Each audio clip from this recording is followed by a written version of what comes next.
one of the candidates brought eggs, and if you're gonna throw them, just aim for the purple tape, okay? But not the perfect person. You know, I don't know, the purple person. I don't know, who would that be? No, you, ready? All right. Well, good afternoon, and thank you for coming to this forum designated to give the opportunity for the candidates for governor to articulate their vision for the state and government in the Great Badger State. I'm Jim Perry. I'm a retired campus executive officer and dean of the University of Wisconsin-Fox Valley, now a campus of the University of Wisconsin-Oshkosh. This afternoon's forum was organized and sponsored by UWO's American Democracy Project and the Campus Election Engagement Project. All 6 of the candidates for governor were invited to attend, but as you can see, only 4 of them and their lieutenant governor candidates have chosen to be with you today. Now, the questions for today's forum were conceptualized by Zach Hergus, with help from his faculty advisors David Seamers and James Krieger. I took the liberty of putting them into my own words. So here are the ground rules for today's forum. We'll start with 2-minute introductions by each candidate of who they are, that is, the gubernatorial candidates. I don't think we have time for all the lieutenant governors at this time. Who they are and why they're running. Each candidate then will have 2 minutes to answer questions that I will pose to them, and they are not be interrupted.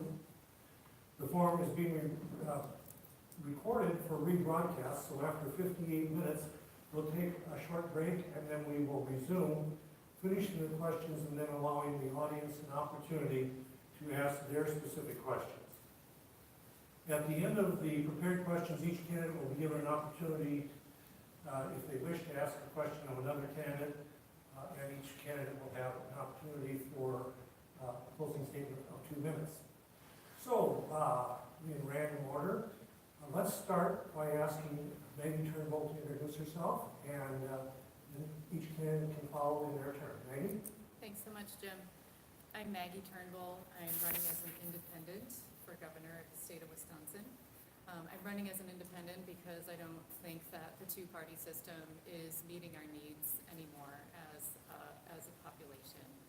We have to get away from a system that is obsessed with dividing us from each other and results in relationships that are strained and ruined because of the kind of rhetoric that comes from our leaders. And I know from my own experience serving on the City Council of Antigo, Wisconsin, that when people are sincere about wanting to solve real problems in order to keep cities running and states running, they come together regardless of politics and they just get the job done. I've seen it over and over again. And I think that that's who we really are as the people, and I want to see that reflected in our state legislature as well. I actually want to turn the last few seconds over to my running mate, Will Loesch, to introduce himself as well. My name is Will Loesch. I'm a dad and a teacher from the northern part of the state, Rhinelander. This is my 2nd time running for office. I ran for state assembly a few years back. And I teach government. And so I see the whole spectrum, the political spectrum. I think there's ideas all over the spectrum, but I'm fully with Maggie in believing that the 2-party system just isn't serving us. And the 2 parties have gotten dogmatic, and we're not good at taking the ideas that are called for a given moment, whether that idea originates from the left or the right. And that's why I'm running as an independent. Michael. I'm Michael White. I'm the Green Party candidate for governor. I'm a retired Air Force colonel. I'm a doctor. I work at a major medical system in Wisconsin. I'm running for governor because the #1 issue for me is climate change. Our children's future is in jeopardy. Your future, your lifetime, will see major change in environmental degradation. Secondly, healthcare is broken. I'm tired of my patients being in tears over the cost of their medicines. Third, we have a political system where people have been voting their fears for the last 50 years. Up, down, yes, no. It's not working well. It is not serving your needs No other voices other than the two major voices and the major companies' voices are heard. So there is no opportunity for intelligent discussion. We have an election which has become totally polarized. Each side hates the other. Neither side listens to the other. The Green Party and my colleagues are an alternative of other voices where we will work together, we will come together, we will provide solutions. And I'm going to turn over to my Lieutenant Governor. Hi, I'm Tiffany Anderson.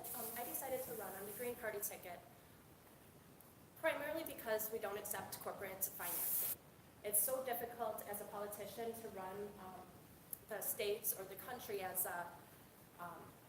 for the people when you're getting your major financing from corporations. So I decided Green Party in order to run for the people and to represent your issues instead of major corporations' issues. I am graduated from UWM with majors in human resource management and supply chain and operations management, and I'm fully prepared to help manage this state. Thank you. Arnie? Excellent, we're going out of order, keeping me on my toes. I'm Arnie Enns, I'm running for governor underneath a party of my own invention called the Wisconsin Party. First thing I want to do is thank Zach, Ian, and Gabby for hosting this American Democracy Project. Great idea, thanks for doing this. And you as well, Jim, for hosting this, it's awesome. And to UW Oshkosh, home of the Titans, which is where I went to school. So, as a matter of fact, I like to call it Harvard on the Fox, not Oshkosh, because it's that good of a school, for real.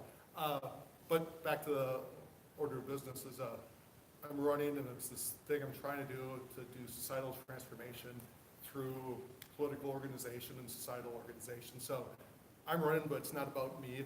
If I run and I don't win, it's just me running for governor, but it's got to be about more than that. That's why I want to do this Wisconsin Party thing. You get ballot access with 1% of the vote. Regardless of getting ballot access or not, we're going to continue to organize. And it's about providing a voice to the disenfranchised, the disillusioned, for the dislocated, for the people that don't have a voice in our current government, because we don't. Right now, our government's really about representing corporate interests to a large degree. And a lot of people go, wah, wah, corporate interests, and this is all some kind of conspiracy theory thing, but it's not. There's actually studies out there. If you go and you do a little bit of research, you'll see that common people's voices aren't heard. The voices are heard of the people that contribute to the election campaign process, as well as lobbyists. And there's tons of examples, right? Foxconn's one. Another smaller one is the Bucks Arena, right? The Milwaukee Bucks and their lobbyists spent $50,000, a little bit less than $200,000 to get a huge $250 million subsidy to build an arena, right? That's essentially buying government. You and I don't have that kind of money. The only way we get our voices is we can take back our government. So the Wisconsin Party has three simple things. And remember, it's about the Wisconsin Party, not about me. And the first thing is to take back your government. The second thing is to leave things better than you found it, which highly echoes Dr. White's Green Party platform as well around environmentalism and the short runway that we have left. And the third thing is to be kind. Thank you, Arnie. Phil? Hi there, my name is Phil Anderson. I'm the Libertarian candidate for governor in Wisconsin. I am a native of Beloit, Wisconsin. I spent my whole life here except for serving 3 years in the U.S. military as a combat medic in the Patriot Missile Battalion back a long time ago, and where I served was Western, which doesn't exist anymore. I'm a graduate of the University of Wisconsin-Madison with a degree in geography. I also have a master's degree in applied theology. I have 2 kids, one of them is here today, not to embarrass him, but my son Samuel was very involved in my political campaign as well. I'm very happy to have him here. I haven't always been involved and interested in politics for my entire life, but about 10 years ago I recognized, much as my colleagues have, that there's a problem with our government. And the fundamental problem isn't about Democrats versus Republicans or liberals versus conservatives or whatever. It's about a fundamental relationship that's broken between people who have rights as people, as individuals, as human beings, and the tyranny that is foisted on individuals and on local communities by government is being controlled by a 2-party system that, as Tiffany mentioned, is largely controlled by corporate interests. That's why I got involved in government. All of our issues on our platform are involved with local control and returning power and authority back to the citizens without the control of big corporate interests. And I'd like to introduce my running mate, Patrick Baird. We run as a team. Our website is teamgov.org. And Real quickly, I've lived all around the state of Wisconsin. I currently work as a patient advocate. I assist people with their health care problems, getting their claims paid and their appeals paid, so I'm very I got involved is very simple. There's plenty of candidates out there who are talking about all the things that government can do for you, all the things that government is promising that government can deliver. I thought we needed some voices out there that are going to talk about why maybe government shouldn't be involved in your life, and why there's things that government shouldn't be doing, and why there are things that can be done outside of government more effectively, more efficiently, and also to talk about, in some cases, like criminal justice reform, why the government gets involved in a way that's not possible. Thank you very much. The first question for all of you regards your role as third-party candidates. What argument can you make to Wisconsinites to fight against the narrative that third parties can't win? And how would you respond to the suggestion that you might be repeating the role of Bernie Sanders, Ross Perot, and Ralph Nader, and the role they played in national elections? And we'll start with Michael. Okay, so I get that question a lot, and it's a fair question, but let me observe that third-party candidates have won. We'll start with Abraham Lincoln. The Republican Party, when he won, was a new third party. Teddy Roosevelt also won as a third party. So it's not the case that bring a new voice to the table, we can influence the major parties, and we may wind up growing a third party. Finally, if we have ranked choice voting, every vote counts. In the current system, you only get A or B and nothing else. With ranked choice voting, which Maggie explains even better than I do, every vote counts. And the third parties would be a major player that would be in a constructive way. With that, I will pass. No? Well, I agree with a lot of what Dr. White said in pointing out the fact that third-party candidates have won, and that the reason that we're not hurt in the public sphere right now is because of the massive amount of money that's spent by Democrats and Republicans in order to keep us out. We know that the Wisconsin Broadcasters Association has set artificially high criteria for allowing us in the debates that they sponsor. Thankfully, we have forums like this to participate in where we can get our voices heard, but clearly, Scott Walker and Tony Evers are not here, so this isn't even really a forum that really is between all the candidates involved. I'd like to point out something that we probably all share in common as well. When you set out to run as a third-party candidate or an independent, you know right off the bat that your chances of winning are slim because of the political realities, the money involved, and the way that people generally conceive of politics as being left and right, Democrat, Republican, liberal, conservative. But there's still secondary goals that can be met, but there are required that you vote for third-party candidates if you support them. And that is, there's a protest aspect of it. When the major parties see that people are not just falling in line, if they got a particular issue, an individual has a particular issue, whether it's marijuana legalization, climate change, guns, whatever it is, Democrats and Republicans take those voters for granted. And that's one of the reasons that Hillary Clinton's campaign didn't go so well in Wisconsin, is because she took different blocks of voters for granted in Wisconsin. When you cast a vote for a third-party candidate, in particular a libertarian, you're saying, I am not happy with the two choices I've been given. I reject the idea that Democrats and Republicans can solve problems. I reject the idea that government can solve all of our problems. And when you make that statement, not only when you answer a poll, but when you cast a vote, then we'll have the situation that we have right now, where since the Marquette poll came out and had Evers and Walker tied at 47, with myself polling at about 5, I'm getting a tremendous amount of messaging saying, drop out and support Tony Evers or Scott Walker, because now they're concerned. Now they're finally concerned about who's not voting for them, who's not falling into line. And that's progress, not only for our campaign, but for everybody. Arnie? Yeah, this is the great part about working with these other candidates is we share so much in common. And I wish that commonality be expressed through a current two-party system as well. And the thing we're all talking about and agreeing with when people talk about third-party candidates taking away from who might win the next election, because it's the most important election of our lifetime, again, is that we all agree, right? We need to do anti-corruption sorts of things with our electoral process. So what I have that's a little bit unique and that I actually asked Josh Cowell about the last time we had an opportunity to sit with him in a shared forum was if he would support the American Anti-Corruption Act. It's an act that's put together by constitutional lawyers that represent the whole spectrum of politics in the United States, and it calls for election reforms as well as governmental reforms to eliminate the influence of lobbyists as well as money in the election process. So I think we can all agree we should do those kinds of things, but only by running as a third-party candidate can we even have that conversation. Both parties say they want to get the money out of politics, get the corruption out of government, but yet it's a captured system. It's a captured regulatory system, like a lot of issues we have with the way our regulatory system works, but the election process is a captured system. There's a whole industry built around this. Michael Porter, he's a Harvard strategist, kind of on competition thinking person, has an effort he's put out that's also about calling this out, and they have reforms that they suggest. So it's not just third-party people, it's people in business that are highly respected, and it's both sides want to reform this broken process of how our elections work. Because right now you do have just two choices, but it's a duopoly. And what we should move towards is multi-party representation. Things like fair districting are a great idea, but we really need to have more of a proportional representation system if we really want to solve these problems, so all voices can be heard and be a part of the conversation on what our government is, what our social contract is, and what we really owe to each other. I got a lot more than that. I got a whole page on my website, so hit that up if you want to, okay? Amen. Yeah, so I've had quite a few people come up to me in the last 6 months and say, you know, I haven't voted in 20 years, but I like what you're saying so much that I'm gonna be at the polls this year.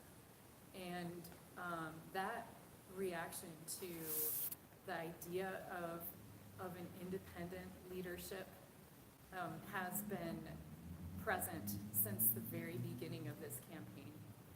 Even when I was getting my signatures, I had people, you know, you're carrying a clipboard, right? And nobody wants to talk to you when you're carrying a clipboard. But as soon as I say, I'm running for governor as an independent, it's like, stop in their tracks, come back, what?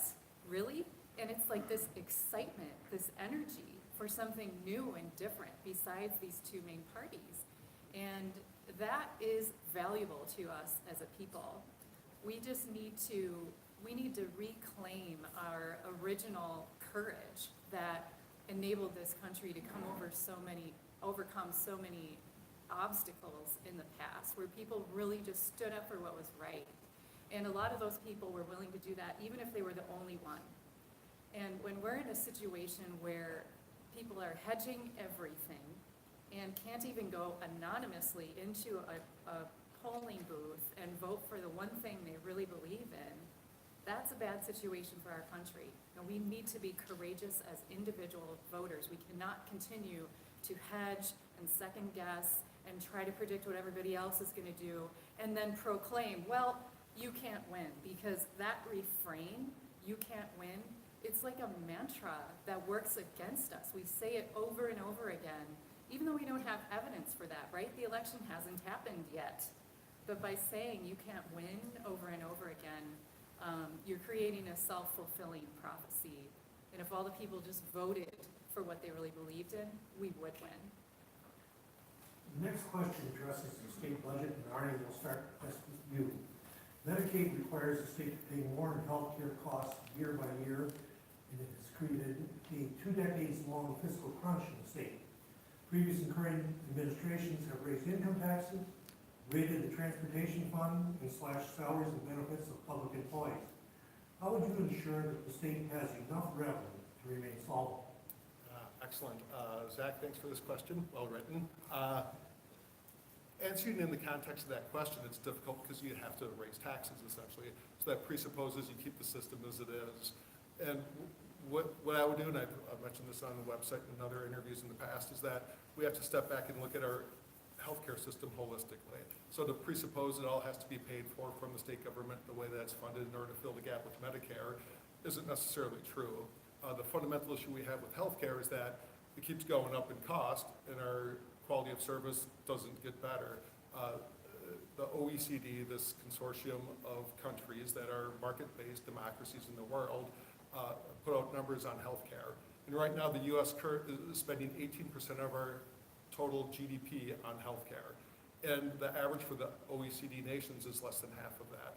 And yet we have the worst outcomes on average of any country. We're in the bottom quartile of almost every measure for healthcare outcomes. So that makes you stop and think the very system we have using Medicare and Medicaid and saying we just have to fund gaps in that in order to provide insurance is the wrong approach. What we really have to do is do what other countries have done and look at a single payer approach with universal coverage such that we can negotiate as a large collective group of people against the system itself, which is set up for its own self-interest and its own profit motives. 20%, almost $1 in $5 goes towards healthcare. And that really has a drag on our economy. It prevents us as individuals to have a free-flowing labor market as well, especially amongst younger people. You have poor job quality opportunities, and oftentimes you're scrambling how to figure out healthcare. Once you get a job with healthcare, you feel locked into it. So it has a drag on us in so many different ways that we really have to step back, not just look at it from the perspective of what gaps we have to fill. Ideally, we pay a little bit more towards healthcare as a collective society, and we pay less as individuals. And that way you get an outcome like the rest of the OECD nations have right now. Thanks. No? Well, I agree with Arnie in assessing the problem. Healthcare has gone up, health insurance has gone up in every way, shape, or form, including private health insurance and government-run insurance. The problem, though, the basic problem is that the insurance industry is writing all of the legislation that goes to the federal and state after being elected. Lobbyists are involved in every aspect of our government. And the result of that is we have health insurance that's involved in every aspect of healthcare. The option to that is freeing primary care and basic services from insurance. I belong to a subscription service in Madison. There are other subscription services available where you get your primary care by paying a monthly fee that covers your basic exams, visits, the doctor writes prescriptions, and basic labs. It costs less than $100 a month. There's nobody subsidizing that for me. I pay for that. And I carry health insurance for catastrophic, for unexpected things like insurance is basically meant for. If we look at the analogy of car insurance, think about if you had to have car insurance to cover every single thing you did with your car, how expensive would that be? How bureaucratic would that be? And how much control would the insurance company have over what you drive, how you drive, where you drive? That's the same thing with healthcare right now. So we need to make an effort to get the health insurance industry out of our legislation, holding our legislators to account that they're writing their own bills and they know that what's in them, and creating opportunities for these subscription services to come forth. And then if we need, and we will need, a safety net so that people can still access healthcare that don't have the means to do so. We're subsidizing something that's inexpensive and accessible, and not just funneling money back to the health insurance industry, which is the cause of the problem in the first place. Maggie? Yeah, I really appreciate both Arnie and Phil's ideas. I would say on the healthcare front that I am in favor of taking the federal dollars that are available for expanding healthcare to the people who need it most and can't afford it. I'd also say in terms of is lowering them and then taking out loans that we're all going to be accountable for. And, this year, that's just kicking the can down the road. That's not actually solving anything for the state. And this year we saw a $100 tax credit for families with children. And my thought was, boy, you're going to take that $100 and invest it right now because you're going to need that to pay back the bills that are going to come due in the next 10, 20, 30 years. So that is not effective problem solving, in my opinion.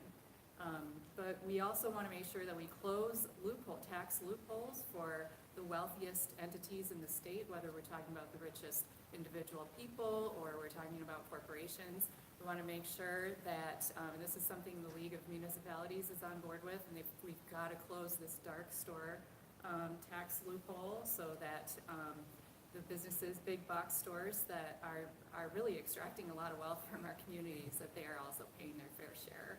So lots of pieces to the puzzle. And Mike? So I start off with a little different perspective than everybody else because I'm a practicing physician. I treat patients every day. And the first place that I would start, remember the governor can't write laws. The governor can make an issue public. The governor has the ability to hold the legislature accountable, but she or he has to start with what can the government, the administration control. So the first thing that I would look at is drug costs. My pharmacy where I work paid in September 2014, paid $9 and change for a tube of a steroid ointment that I write every day. 3 months later, the cost for that same tube was $175, a 20-fold increase. I'm assuming some people here watch TV and you've seen ads for the drugs for psoriasis, Enbrel, Stelara, Otezla, whatever. The average cost of those per year is 50% greater than the median income. So to the extent that the government has the ability to go after costs, I would work with other state governments and nonprofit organizations to do anything I could to control the cost of healthcare. Then I would do all the other things that they've been talking about. That's the advantage of coming last, is I get to steal their ideas. All of which are good ideas. And what you will notice today is that you will see more agreement than you see disagreement. You will see us actually answering questions about substantive issues. And I agree with what Maggie says, it's not a simple problem, but we pick up one thread at a time and we don't stop until we solve it. I would start with drug costs. Thank you. Well, given where we are today, we would be remiss if we did not ask about K through 12 education and higher education. We'll start with you, Phil. Wisconsin does not rank favorably among the states in the Midwest as it regards educational attainment. UWO, the tuition and fees amount to about $7,500 per year. When books and housing are added, the cost jumps to nearly $20,000 a year. Student debt is routinely in the news. If elected governor, what would you do to both improve K through 12 and higher education and make it more affordable? Well, that's a lot in 2 minutes. But I'll start with K through 12 and hopefully finish that in a minute and do higher ed in the second minute. We have a proposal called Universal Open Enrollment. What that proposal will do is put education back in the hands of parents who are currently paying for education. Oftentimes we see the disconnect when we talk about federal dollars for spending and the fact that that money comes from individual communities and individual taxpayers to begin with. For example, our K through 12 system is funded by property taxes. And everybody pays property taxes. Whether you own a house or not, if you're a renter, you're paying property tax to your landlord. What we seek to do is put parents back in control by freeing up the dollars that are normally assigned to open enrollment, the situation where you can take your children and move them to a different school district and there's a dollar amount that changes hands between districts. Put that back in the hands of parents so they can not only choose a different public school district, choose a private school that doesn't have Common Core standards attached necessarily, which is what the Walker administration does with their voucher program, or any private school they want, or homeschool, and put parents back in charge. Because the idea that taxes are farmed from us, taken from us, and then somehow the government knows exactly what's best for our students and limits our choice, I think is ridiculous and unjust. As far as tuition prices, or tuition costs go, we see a direct correlation between the amount of student aid offered, especially in terms of loans, and the increase in tuition. Clearly, it's not a question of throwing money at students and allowing them to pay more for college, because every year since the federal loan subsidies increased, the tuition goes up. We need to look at alternate ways of education that people can access college education that don't necessarily require them to be in residence at a particular schedule at a university. Look at ways to lower those costs and stop funneling money from individuals who borrow money and then owe it for years and years after they've graduated. That ends up in the hands of higher education. And we see the ratio of administrators to faculty increasing. We see the amount of new buildings being built increasing. That's where that money's going to. They're making students borrow to pay for more administration and more buildings. And that just doesn't make any sense. Maggie? Yep, one of the reasons that I chose Will Loesch as my running mate is because he is an educator, and I consider myself an educator in addition to being a scientist. I've worked in classrooms at every grade level from K through 12 and taught in our Wisconsin Technical College system, which I think is an incredible system for people who don't fit with the university but have, need access to great jobs. And then the university system itself, which has been under attack by this administration, I think it's fair to say. And one of the changes I'd like to make is make sure our Board of Regents is actually representing the interests of education in our state and understands the purpose of the UW system. And we want to focus too on the individual colleges and what their strengths are and really play to those strengths, and then maybe do some distance learning to be more efficient as a UW system. But I want to turn it over to Will to talk about K-12 in particular. Yeah, first of all, I would say that it's important to recognize that every single one of us benefits from public schools, whether we have kids in the system or not, and even if we spend our whole lives going through private schools. The nurses that are going to take care of us in our final years likely were educated in a public school. So we all benefit from it, so we all need to support it. What we do, we need to overhaul the state funding formula so that rural and inner city schools aren't getting shortchanged. They're getting shortchanged big time right now. We need to adjust local revenue caps so that they're equal. Up in my neck of the woods, you can go to one school and they're allowed to raise $11,000 for a student, and 30 miles away, they're capped at $9,200. So those need to be equalized. That can be done in a tax neutral way. We do need to stop the flow of tax dollars to private schools. Public dollars should go to public schools. We need to support and regrow our public charter school system and innovation there. And we need to support science instruction, get kids outside. And then lastly, I think we need to revamp standardized testing and by de-emphasizing it and reworking it. Michael? So I'm going to exhibit one of those rare moments of vigorous disagreement. I disagree very much with Phil. I like some of his ideas, but I live in the country and the people near me don't have a way to get to an alternative school.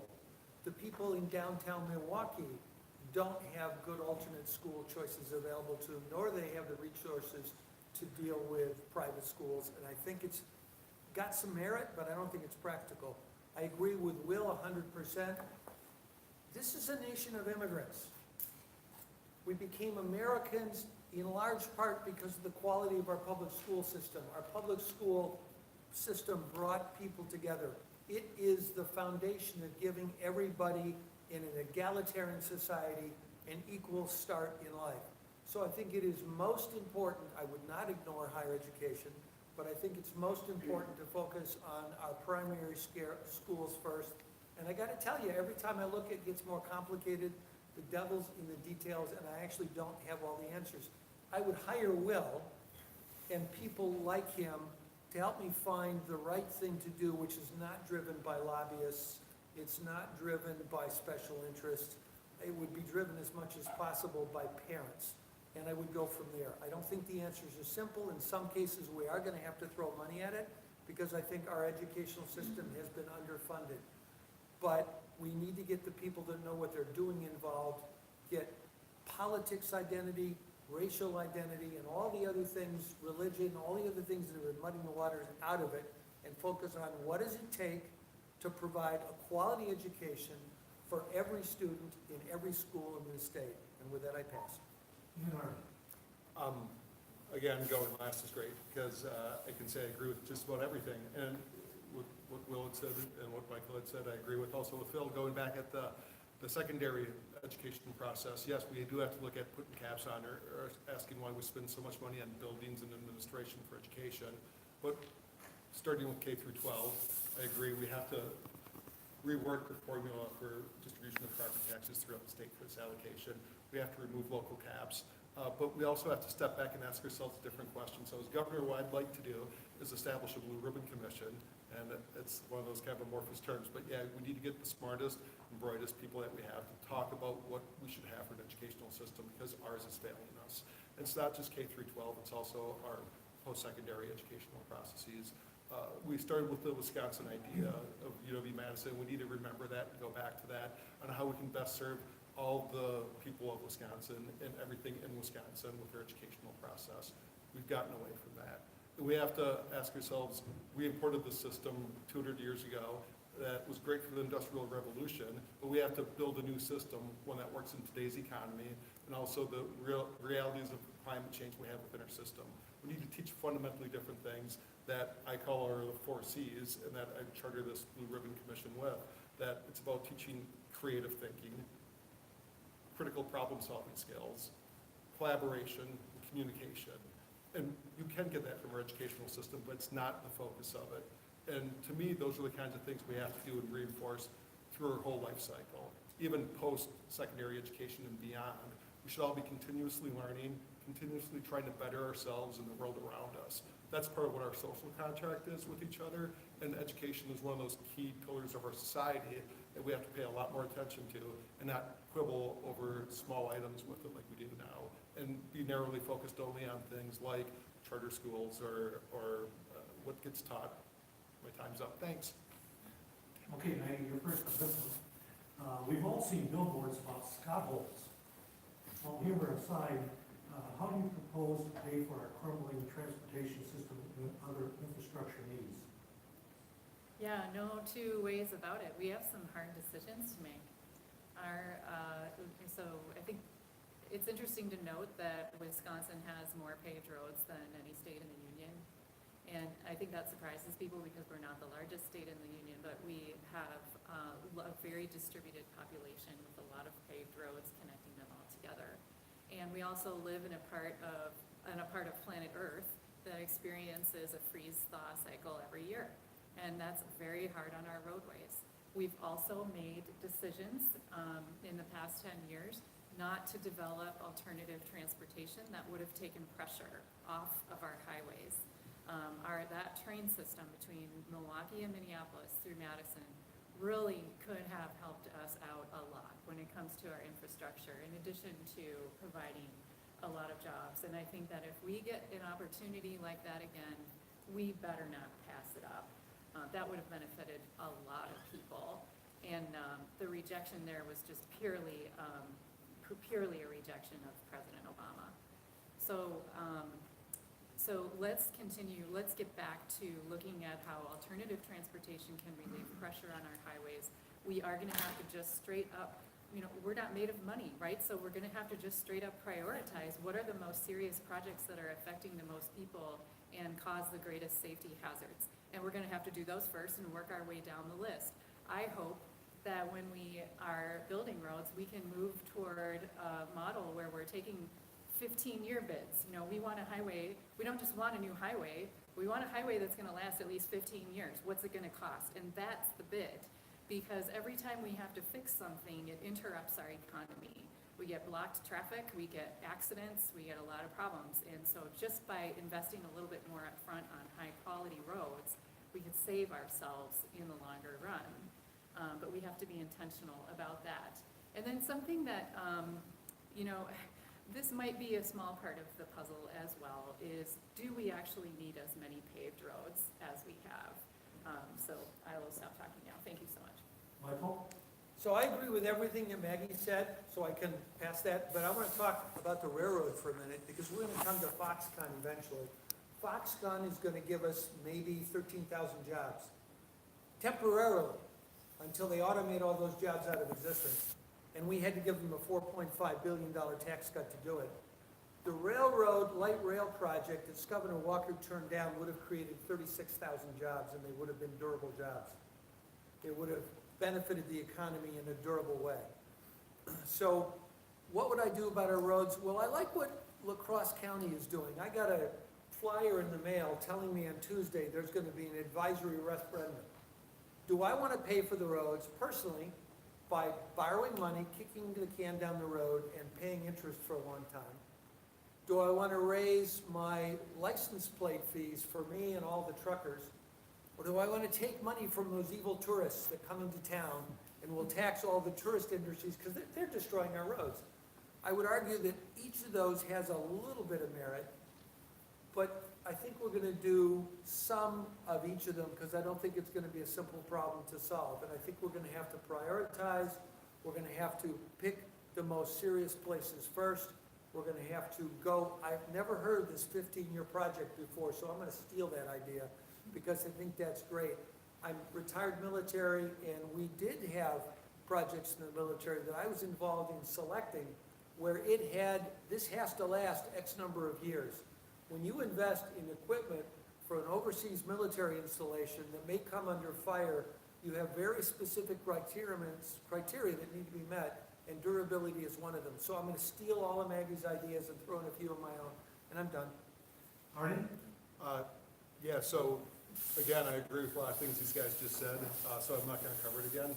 But I would think that we should pay out of our current revenue streams for the things that we use today. So with taxes, you either have a gas tax or else you could add something that's more of a progressive tax rather than a regressive tax and make it be associated with the value of a vehicle or a number of wheels on a vehicle for truck drivers and the like, is a way to have more proportional spend for usage of roads.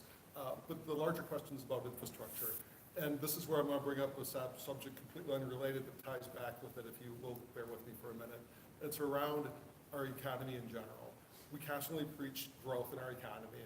If you look over a 90-year history, it's between 2% and 5% every year except for a handful of years where you have a recession. We have to change how we operate as a society, or else we're going to run out of resources, and that ecological disaster that's looming is going to come at us even quicker. So part of an infrastructure plan or a road plan or consumption of petrofuels have to be a part of that degrowth. So what I would advocate, and I'd use the governor's office as a platform to talk about, is let's pursue zero GDP growth for 2 years while we talk about how to shrink in a smart way. Because we have to shrink our economy, we have to shrink our infrastructure, we have to shrink our consumption and materialism if we're going to have any shot at being sustainable within the carrying capacity of Earth as a system. I know it's a lot of stuff, it's kind of long-winded, but if you go and you have the time, I have a page on my website for it, but look up degrowth or negative GDP growth. There's alternative economic models that we need to discuss. If we're really going to truly say, I believe climate change is happening, or I believe we have sustainability issues, or I believe we're poisoning ourselves and our society. If you believe that, you cannot continue to vote the way you vote or to believe in constant growth. If you want to change that, you have to start advocating for different ways of thinking and large about our society, what we do every day, and what we do as individuals. Because what we're doing today is not going to work. Thanks. Okay, let's turn to our natural resources, and Michael, you're going to be first. Oh. I'm sorry, I missed you. Check it out, but you were, sorry. Well, that's no problem. This is actually a subject that I have a good deal of experience with. Not only did I study urban transportation as part of my geography degree, but I've been in the taxi business in Madison for about 25 years. Something we should talk about when we talk about large-scale alternative transportation for projects is that pretty much every train system that's been imposed on a city or a state in the last, well, since Chicago grew up around its train system, and New York did as well, is that they lose money and they're low on ridership. You can't impose a mass transit situation that's involved in trains on an existing developed area because there's not population density enough for that, there's not ridership enough for that, and while there's probably politics involved, I'm sure there was politics involved in the rejection of the train idea, there was also serious cost issues about what was being picked up by the federal government, what would it cost the state, and how many people would ride it. And that was part of the situation as well. And I personally oppose the train as somebody who's been involved in that industry. But the problem with the DOT and about building roads is actually about, we don't even really know how much it costs to build roads. It's interesting that Maggie brought up that we have the most paved roads in the country. I did not know that. But I don't think it's just because we have a dispersed population, because other states have that, or because of our climate or whatever. We know for a fact that there's a ton of corruption in Wisconsin DOT going back through the Tommy Thompson administration. Those people that lobby the state government and legislators have an office right across the street from the Capitol, and they're up there all the time. And as a matter of fact, just a couple of weeks ago, it was pointed out by the Journal Sentinel that the Wisconsin DOT regularly double pays contractors for parts of road projects in Milwaukee, and those contractors didn't have the sense or they're not used to having to report that back to the state in a way that it would get returned. Clearly, there's a ton of corruption. So the first thing I'll do as governor is order a forensic accounting firm to do an audit of the Wisconsin DOT, so at least we can get to a point where we get rid of all the waste, fraud, and abuse and the corruption and find out exactly what it costs to build a road in Wisconsin, and then go from there. All right. Now, the state's natural resources, and you, Michael. According to the Milwaukee Journal Sentinel, the current administration and majority party have engineered a major shift in how the Wisconsin DNR operates, loosening regulations protecting our natural resources. Employment within the DNR has fallen by 22%, a reduction that started in the Doyle administration. The Division of Science Services has been eliminated. The phrase climate change has been banned from the DNR website. How do you view these changes, and what would you do as governor to address our natural resources challenges? It is not true that I paid Zach to write that question in a way that would fit everything I wanted to talk about. But I'm the Green Party candidate, and the main reason I got involved in this was concern about the environment. I could go on for, I promise, this won't take longer than 20 minutes. But the reality is that I've got a limited amount of time, so I would start by putting science back into the state government, into the DNR. I would make fact-based decisions instead of policy decisions. My platform is put planet, principle, and people ahead of profit. We need no more Pruitts. A Pruitt is a short-term choice made for the benefit of a few, usually a company with disastrous downstream consequences. when we waive pollution fines for big companies, when we give giveaways of natural resources to big companies, we're not putting the people first. So I would do an assessment of where we are at. I could go on for an hour about climate change, and I would like to, but as the governor, I would start by working with all the governors of the states bordering the Great Lakes to have a real state of assessment of the status of the Great Lakes and our water supply and how we are causing pollution.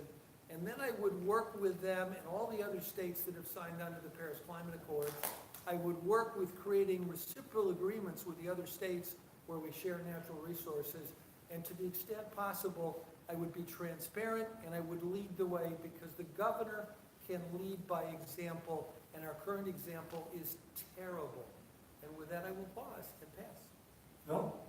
I agree with a lot of what Dr. White said, and I think there's more that the state can do as well. We all were at an event up in Kashina, Wisconsin, the Menominee Indian tribe, back in, I think it was June or July, talking about, it was called Water is Life. And the issue up there was a mine that had been permitted to be, began on the Michigan side of the Menominee River. And the concern up there was not only with the Indian tribe, but the adjoining counties, that there would be water pollution because of this mine that would affect the property and enjoyment of the property of people that live along the river and inland from there. The state basically is willing to do nothing about it, and that's part of the problem. A proper role of government is to enforce the rights of the little guy, the rights of the property owner, the rights of the individual.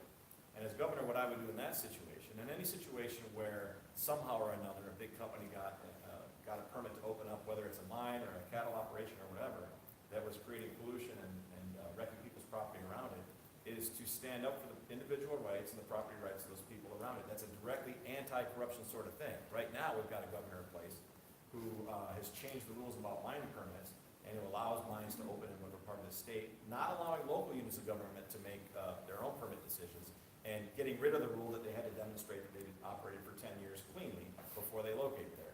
That's clearly Governor Walker saying, I don't care what's going on locally, I just want this mine open, and there's probably campaign contributions coming back from that.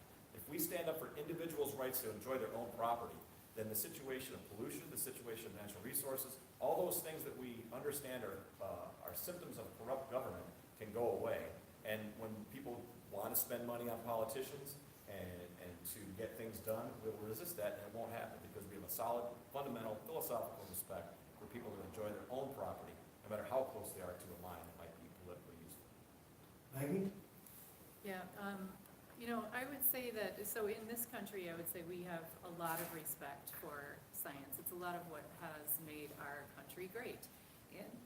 And the Republican Party, I have to point out, has been good for science in a lot of ways. As astronomers, the Republican Party can be relied upon to make big investments that really move our nation forward on science and technology fronts. However, in the state of Wisconsin, it's like a left turn away from that. And scientists who work in our government offices are completely censored. They're not even allowed to use normal scientific language to talk about what they're doing. And the fact is that we are all scientists. Anybody who makes an observation and is capable of seeing the consequences of an action is a scientist. That's all science is. And when people specialize in that, and we welcome them into our government offices so that we can understand how to make policies that are informed by careful observations, that is what helps our state remain solvent and preserve the natural heritage that we are so proud of here and that attracts people to our state. So I agree with basically everything Michael and Phil just said. And I want to say that as governor, I'll definitely be returning a culture of respect for science to the state of Wisconsin. All right. And I'd also echo all of those things. And the Democrats say that as well, right? It's like put science back in the DNR. Of course, we should do that. These things are about the discovery of truth, not necessarily about the discovery of what somebody's political preferences are, in order to make a case for resource extraction or for businesses to set up Of course, that's a part of our economy in the world we live in today, but that has to be balanced about with looking at a larger picture. As I indicated in my last response, our society is at risk because of these things that we call existential crises. So regarding natural resources in the DNR, you can disavow climate change if you want to, but to me that's like putting your head in a hole and ignoring the facts of things. But even if you were to do that, there's other markers of a lack of sustainability that we have to start paying attention to. And it includes things like a lack of species biodiversity. That's a crisis that's happening right now. If you look at alternate news sites, you'll see a lot of information around like 75% insect die-off studies in Puerto Rico or in a place in Germany that they've studied for hundreds of years. We don't really talk about that in the current debate between Walker and Evers, but those are the things that should make us stop and ask ourselves fundamental questions around sustainability and the natural resources in the world around us. Or even if, let's say, you disallow those two things, we still see the results of too much phosphorus and nitrogen in our environment from our runoff. We see it in our lakes and our waterways, which is a part of the DNR stuff as well, or you'll see it in the south of Florida with red tides killing everything. That's a marker as well that we're living beyond our means. So, long story, written a little bit short, we have to stop looking at our growth paradigm and our economy without looking at the system around us in which we live. So I think we have to use the platform of the governor and our social contract to talk about these things and make really hard choices. Because the U.S. uses 30% of the global resources, yet we have about 4% of the population. It's not sustainable. We have to find a way to shrink that. Maggie, you're up to the plate on the last question before the break. And this is a question about electoral reform. In this election cycle, the Republican and Democratic gubernatorial candidates have raised and spent something around $14 million. Some claim this has a corrosive effect on politics. How much have you spent in your campaign, and what changes could you affect as governor that would improve the Wisconsin electoral process? Right, so my campaign is about a $15,000 campaign, which I actually feel is too much. That is, normal people cannot afford that. And about half of that was raised through small contributions. The other half I put up myself because I really wanted this to happen. I believed in what we could do here. $14–15 million is outrageous. I think that just to look at that incomprehensible amount of money and the impact that it's having on our democracy in the state is it's mind-boggling, and we have to find our way out of this big money stranglehold that we're stuck in right now with our democracy. There are a couple ways that we can do this. One is to move. First of all, we're going to just have to be really courageous and start electing people who stand up to that and are not part of it. And what I would do, my first act actually on day one of becoming governor would be to instate a governor's commission on election reforms, day one, so that we can begin drafting legislation that'll move us toward ranked choice voting, where you rank all your candidates. You don't just pick one, you rank them, and if your favorite, independent candidate doesn't get enough votes to stay in the race, then your vote will still go to your second choice. I do that. I support that as a concession to the fact that we are no longer able to walk into the voting booth and just vote for the best candidate. We need that safety net, so I will support it. But otherwise, I want to look at the Wisconsin Broadcasters Association and the Marquette Law School, and I want to look at the influence they are having on our elections, because through polling, which is very inaccurate, these people determine who they're going to poll and how they're going to do it, and it actively steers when these polls are reported, they are steering people towards certain outcomes, and I think that's wrong. Pardon? Yeah, election reforms, we need it left and right. I already mentioned the American Anti-Corruption Act. Maggie had said that she'd have them draft legislation. That'd be a great place to start. And whoever gets elected as governor next should do the same thing. We should all demand that. We should make that a central issue to the campaign if it's at all possible. Because our election process, electoral process, is a captured market that's owned by the two special interest groups that are the Republican and the Democratic Party. They don't want competition. They won't engage with us. And they don't want to change the laws and the regulations that would allow that system to change. Because those two parties are actually owned by special interest groups and moneyed elite and corporations as well. So they essentially run the system. The system is rigged, and we're getting screwed. And if we don't do something about that, and we change our election process, then we're going to continue going down this path, and it's not going to end well. We have more and more inequality across our society. We have more nationalism. We have more racism. We're emotionally triggered by our system in order to keep us distracted from the fact that, well, we're arguing back and forth around identity politics issues that have become weaponized. Somebody else, AKA all the folks with money, are reaching and stealing the wallet out of our back pocket and running off with it. So if we don't wake up to that, and I think everybody feels that, everybody knows that, but what do you do about it? Well, the answer is to say, I'm not going to vote for either one of these two parties because they are a lesser of two evils. And I'm going to think for myself, and we're going to demand that we do stuff like the American Anti-Corruption Act. And real quick too, because I only got 30 seconds, the whole thing on the roads is a great point. I'm a former biker, and we do have the most paved roads in Wisconsin, and it's great for biking. The reason for it, it's the milk industry, all the dairy farms. Back in the day, glass bottles would break if you didn't have gravel roads. So Wisconsin, when we had dairy farms, rather these mega dairy farms, these CAFOs, concentrated animal feeding operations, which spread fertilizer and poison throughout our system. Before those things came into place, when we had real dairy farms, we needed that road system. And how much was your campaign? Oh, I spent about $450. Okay, no? We've raised and spent about $16,000 so far, and almost all of that, except for maybe $500, has been raised by contributions from people of $250 or less over the course of the year since we've been actively campaigning. I'd like to agree with everything that's been said so far. One of the big problems, obviously, is that if people are willing to sell themselves, then they'll be bought. So right now we have Republicans and Democrats who are so desperate to stay in power, that is their job. The basic economy of politics is there are large corporate interests that want to have advantage in the economy. The best way to do that is to pay politicians and political parties, and often they pay both sides, Republicans and Democrats. Forgive me for saying both sides, I know there's more than two sides. We're trying to get good on our language about two-party system, trying to erase that. Forgive me, Maggie. But there's two, they pay both sides, and what they pay them for is to enact legislation and maintain a monopoly so that those moneyed interests maintain their competitive advantage. We see that in terms of the rhetoric of this campaign and why we're being excluded.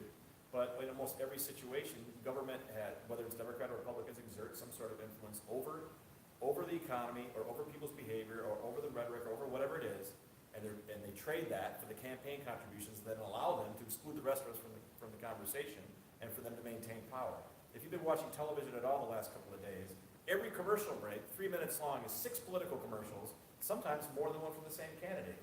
They are trying to drive people either away, I'd argue, by pissing people off, forgive my French, and making them uninterested in politics because it's so negative.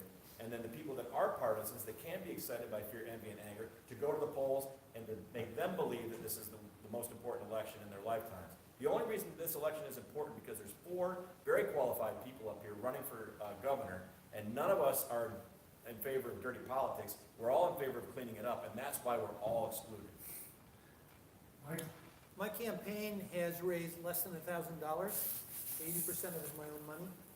Part of it is that, I wasn't real good about finding help right off the bat, and I only recently acquired the help that I really needed to start going out and getting money and more support.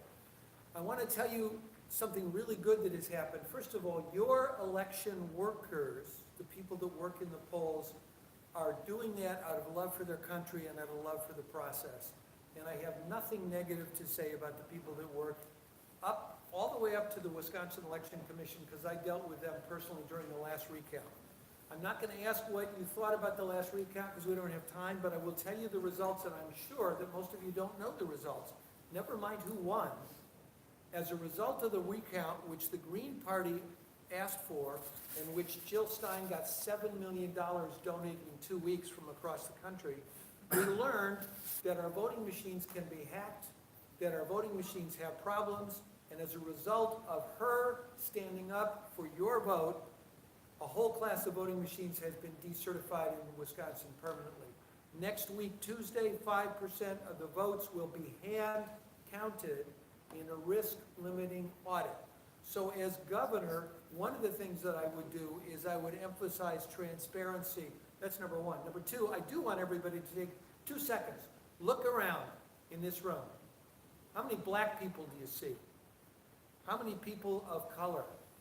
This country right now is changing. I've lived in 10 states, 2 foreign countries. I've served in 2 branches of the military. I grew up in the Detroit area, which was 70% black when I lived there.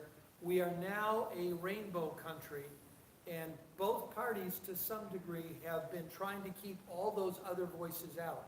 So one of the things that I would do is everything I can to make it easy to vote, to get people engaged.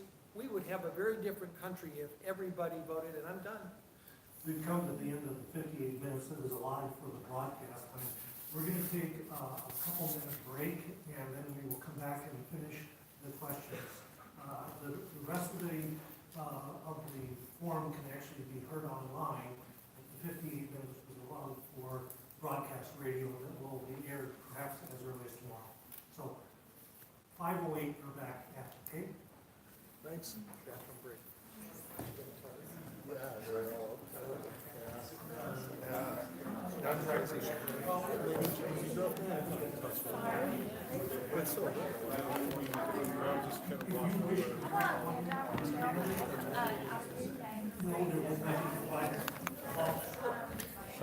Sorry, my foot fell asleep. Okay.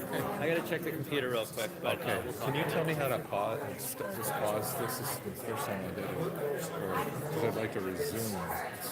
Yeah, I mean, you pretty much have to You have to reinitiate. Yeah, Okay. so, No, I know you were in a hurry too.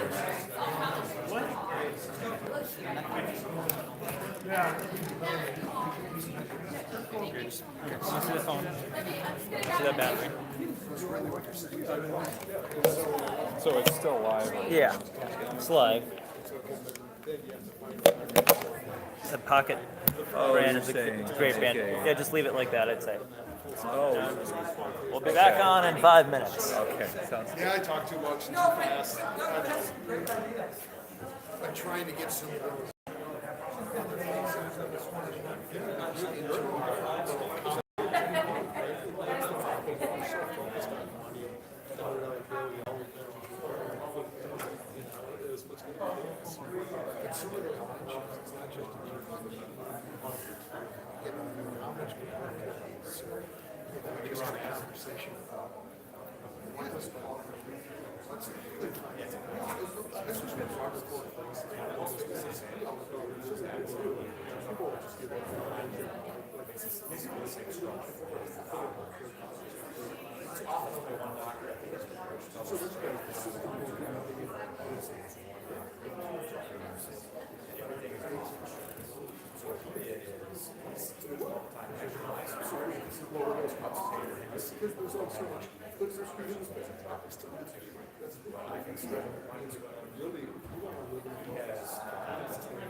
Head down that process.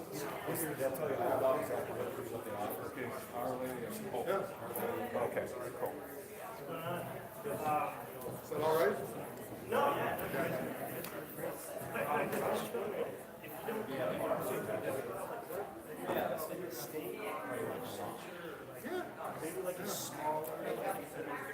Look, we've all been doing this. What I want to do is essentially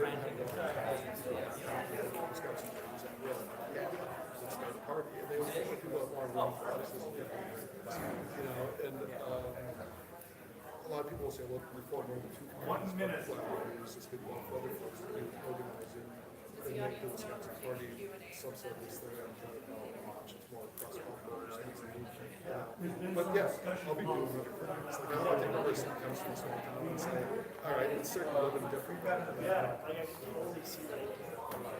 Yeah. Get into it. Yeah. State legislature. Just get that. Get that name recognition now, and you get like, and then. Yeah, I was confused as to how that only I don't know, I was just thinking, when you guys were talking about it's really, I thought maybe really did it this was smart, 'cause I don't know. He just did internships this year in DC for Johnson. Yeah, So he's been on the inside, so I just stuff too. yeah, so he's been like. Back on. Yeah. No, but it's a pretty good sport. I mean, so he matched it when he was like 23. Yeah, It's that kind of involvement. Very interesting. okay, yeah. And I tell you what, one shape that I ran, just door to door. Yeah, right, that's like, that's. It gave me hope.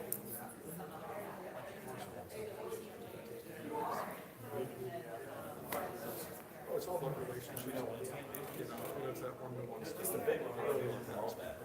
So all we need is one But more like the candidate. Democratic and Republican Party are always saying, oh, you got 30 seconds, once you say something, once you introduce yourself, you gotta walk away from it. Oh, the way they train their canvassing is so broken too. Yeah, no, I think that's, yeah.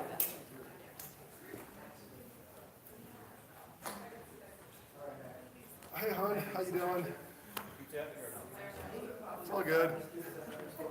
Oh, yeah. I don't know about the short. Yep. Hello, I'm talking into the microphone. Yeah. I'll be your next governor, so you better not get tired of it. Live radio broadcast for 4 hours a day on every radio station in Wisconsin. So, we're totally propagandizing everyone. Will not be a taxpayer spend. No. Well, except me.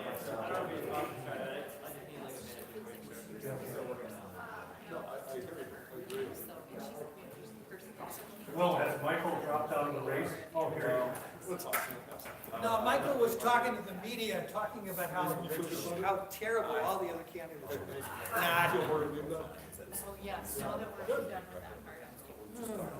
Let's get this going. You and me wait here. I don't matter. I'm gonna get the lowest one. That you guys should answer them, or at least. Oh, I should bring this thing up. We're gonna run a sense issue, but Maggie and I are trying to answer some of these things. Yeah. That's what I thought too, and it didn't run it. I know, right? Because you know that, that's. Well, that's the way to do it. What's the good measure stuff? So like a business is measured in acquisition costs. What was the cost of that vote? Yeah. Well, some of them are good questions from the audience. Here's the question. Also, before we get started, I want to say thank you to everybody that showed up and is persevering with our long-windedness, because this is an important part of the democratic process, and thank you. Tell your friends, tell them what they missed.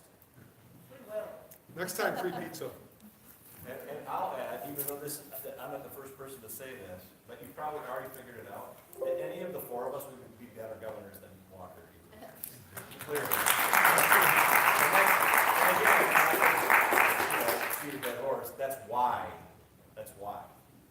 And we're not on the stage, because they have a monopoly on the process. Yeah, all we ask is that you vote for somebody who showed up today, right? Well, at least that's all we're gonna ask right now. We all have our preferred candidates, I think, but. And this is what government could look like, right? This This is what our could look election like. process As could opposed and to what you should look saw like. the WBA debates where it was, he's a liar, or especially the US Senate, that was That terrible. was horrible. She's a liar, making stuff up, exaggerating. Yeah, We're, yeah. we're acknowledging that we agree on things, which you almost never see. The red meetings. Miles, are you ready? We're ready. Okay, all righty, let's see, Philip, you're up on to bat on this one. I'm gonna refer this to my lieutenant governor candidate, whatever the question. Whatever the question is, all right? Now we can actually relax because we're no longer constrained by anything besides the darkness. Corporate tax credits and subsidies in the name of job creation have been big news, both with potential costs for $4.1 billion to attract Foxconn to southeastern Wisconsin. And then shortly after the election, legislators will be debating a similar incentive for Kimberly Clark, which is right in our neighborhood.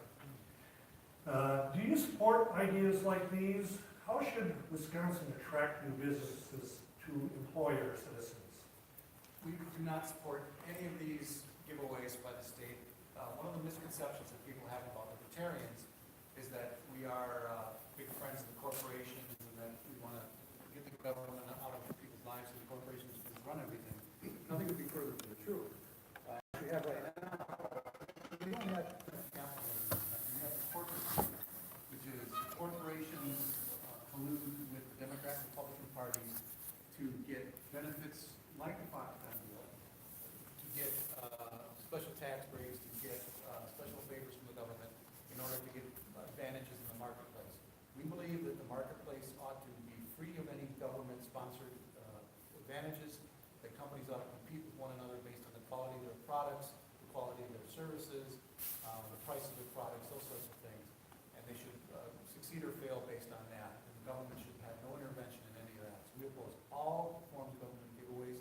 If Phil is elected governor, he will immediately disband the WEDC. He will eliminate that entire function of government. We'll look to rid the tax code of any special favors that are being handed out to any corporations. And to stimulate the economy, one of the things that we are in favor of is eliminating the state income tax. We believe that would stimulate the economy by itself. A lot of small businesses in particular file their taxes through the personal income tax, so that would be an immediate boost to small businesses all over the state. And it wouldn't be regionalized like Foxconn, it would literally be all over the state. So that would also create a job climate that would be more favorable. Companies and individuals would be more likely to move to Wisconsin. Certainly if you were a young person right coming out of college and you had skills to offer an employer, you might want to think about moving to a state that had no income tax versus one that had very high income tax, let's say. So rather than spending money like Scott Walker has on trying to attract millennials back to Wisconsin, we would just do that through the elimination of the income tax. All right? Excellent. I don't have a lieutenant governor to hand this off to, so I'll just answer it myself. Good job though, Patrick. Good to hear you speak. So the question about government subsidies to businesses in order to grow an economy. We already heard me pitch the fact that I don't think we should be doing that economy. We should actually be looking at smart ways in which we shrink what we do ultimately in terms of our consumption and our materialism. But to address Foxconn, the number I use is $4.5 billion when you factor in all the tax credits as well that would kick in over the course of how they have the contract structured. I've used this argument before, but that's $4.5 billion placing a bet on one company. If you were to do the math, that's $62 million per county, $62 million for every one of the 72 companies in Wisconsin that they could spend on development if you do choose to go down the path of economic development. To me, that makes a lot more sense because then you grow local companies. And you do need local companies because transnational corporations don't give a rat's patoot about Wisconsin ultimately. They only care about what they can extract from it. They care about their shareholders, most of whom do not live in Wisconsin. So what I would like to do is encourage business development of local organic companies that are truly sustainable. And as an example, we could use Kimberly Clark, which used to be a local company. And they were very much a benefactor of the community. They formed the city of Kimberly Clark, right? They also have Shattuck Park, Shattuck High School in Neenah, Wisconsin, which is where I grew up. During the Great Depression, Kimberly Clark went from 3 shifts to 4 shifts so more people had jobs because they cared about the community because they're a local company. You think Foxconn's going to do that? I don't, right? So we should be placing our investments in local companies and in Wisconsin organizations, not in transnational corporations that are here to take Great Lakes water and to get the best deal they can get in terms of tax benefits. Maggie? Yeah, I'm actually going to pass this one off to Will. There's a lot of areas we could talk about this one. When I was driving down here today, I passed a billboard, and I'm going to paraphrase it. It said something to the effect of Wisconsin doesn't pay unless or until Foxconn grows. And so, and couldn't see who paid for that ad, but clearly it was somebody that's supportive of the current governor and the Republican deal making there. And I just thought that is so absurd on so many levels. So the idea that Wisconsin taxpayers will only pay if this company comes in and grows, thinking, wasn't this the party that loves to dress themselves in free market principles? It's irresponsible government, I think, at best. And it's, just bad deal making and being greedy at worst. If it's such a good deal, then why don't our favorite local small pizza joints or restaurants get incentives that if you grow a certain amount, then you get some money back from the state? So it's not sustainable. I think we just got to go back to what is the basic role of government. The basic role of government is to protect individual rights, allow us, life, liberty, and the pursuit of our own happiness, as long as we're not getting other people's way. I'd say in the 21st century, with some of the issues we face, another role of government is to help citizens have information so they can weigh costs and benefits. And giving incentives to out-of-state, out-of-country corporations doesn't fall under those two. It's irresponsible at best. Michael? I'm going to take these really good examples I've had and pass this to my lieutenant governor candidate, because she's got better ideas than I do. So we do not support the Foxconn deal. Unfortunately, I don't think there is a way to completely eliminate now that the process has been begun. But we need to make sure this does not happen with future corporations. You look at Foxconn, and we are giving approximately $4.5 billion to this foreign corporation to come in. We have waived several environmental laws or regulations, including our wetlands and the amount of water they're able to take from Lake Michigan. We have no real guarantee on how they're returning the water back to Lake Michigan. So I think what we have to do as far as Foxconn is concerned is continue to monitor what they're doing as a business. I mean, you look at Foxconn in China and how they have treated their workers. Is that the types of jobs we want to bring to Wisconsin? I think we'd be much better off bringing in jobs that would help our energy, right? Clean energy jobs. We could instead invest into windmills and solar energy and have sustainable long-term jobs in Wisconsin, as opposed to these shorter-term jobs. Foxconn is automating all over the world. Why do we think Wisconsin would be any different? I'll jump in and say that Foxconn deal is a Pruitt. We need no more Pruitts. It's short-term benefit for a corporation without any long-term benefit for the people. Planet, people, principle ahead of profit. There's an organization nationally called Move to Amend. In Wisconsin, it's called United to Amend. Get corporate dollars out of politics. Remove corporate personhood. That's how we're going to address it. No, I would not support giveaways. Very good, thank you very much. Arnie, you're up first on this one. Healthcare is one of the major concerns of all citizens as we enter the midterm elections. The uninsured rate in Wisconsin has gone down by 42% since the introduction of the Affordable Care Act, from 9.1% in 2013 to 5.3% in 2016. Wisconsin ranks 17th in healthcare coverage, apparently. Do you support the Affordable Care Act? What would you do to improve healthcare for Wisconsinites? All right, I addressed this a little bit before. We were talking about the funding question with it, but I'll take a little different tact in answering it this time. Yeah, we should take the money from the federal government in order to expand our healthcare coverage in the United States and drive those uninsured coverage rates down even more. That's within the short-term perspective the best thing to do, because it's going to help more people.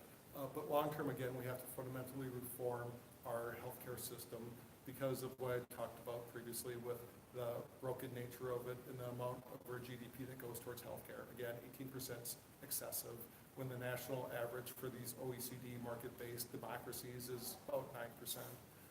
So you can't do this just as a governor, right? You need legislation and you need to have people support it. But I would say the Affordable Care Act was a good start.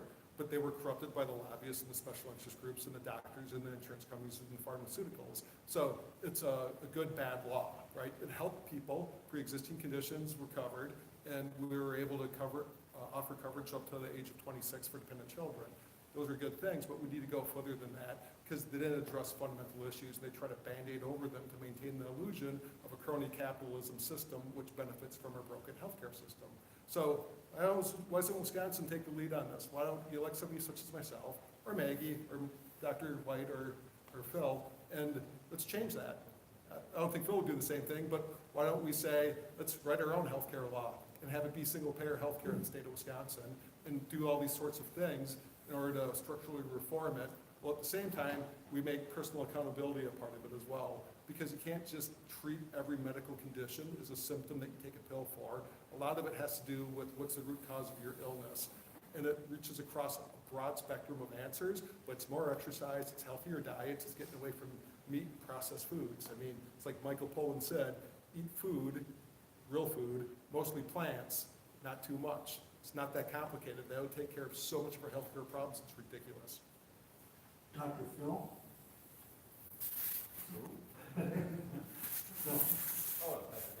Okay.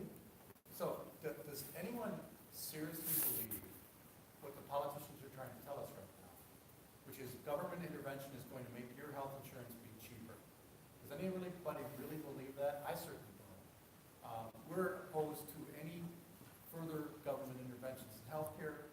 We'd like to roll back those that have already been put in place, including Obamacare. It's important to point out, Scott Walker is going to be bailing out Obamacare here in Wisconsin to the tune of $200 million. Is that the voucher program is actually a lifeline for a lot of children who are there. And I don't think it's right to go yanking that rug out from under them until we have rectified the disparities between the public school districts. So there's a right order in which to do things. But it really does begin with educational opportunities. And then, yeah, let's get these laws off the books that are, they serve no purpose other than to populate our prisons and aren't making anybody safer or healthier. And the cannabis laws are a great example of that. If you are a minority, you are more likely to be stopped, you're more likely to be searched, you're more likely to be charged, you're more likely to get the harshest possible sentence. And then, it's a downward spiral from there. Our prisons are not set up to reform people or to enable them to re-enter society and have a lot of good quality opportunities to contribute. They are set up so that they come out worse than when they went in. And when it's an offense that is such a minor thing as possession of marijuana, that's not a danger to society, and we're basically putting them into a criminal university system so that they come out, experts in how to commit real crime. That is a problem. Artie? I agree with these guys again. You're going to hear that a lot. You have heard it a lot. And I'm going to also foreshadow this by saying Phil's going to have really good answers to this as well.